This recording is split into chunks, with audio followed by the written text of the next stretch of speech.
রানা মামা কি করো? এটা হচ্ছে আমরা কবরস্থান, এটা পরিষ্কার করতেছি।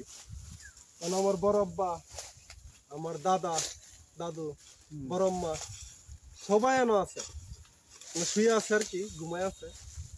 তো কুল্লু নাফসিস যায়কাতুল মউত, প্রত্যেকটা প্রাণীকে মৃত্যুর স্বাদ গ্রহণ করতে হবে। আমি যেহেতু দুনিয়াতে আসছি, আমিও একদিন মৃত্যুর স্বাদ গ্রহণ করব। তো মরলে কিন্তু আমার এনে এনে শোয়াইব। এটা হচ্ছে আমাদের পারিবারিক কবরস্থান, আমাদের ফ্যামিলির সবাইরে এখানে কবর দেওয়া হয়।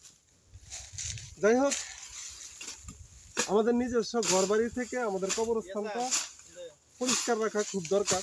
তার কারণ হচ্ছে বাড়ি গাড়ি আমরা কেউ নিয়ে যেতে পারবো না। এই যে এখানে কতটুকু জায়গা আছে, এই জায়গাটা একমাত্র আমাদের সাথে যাবে মৃত্যুর পরে।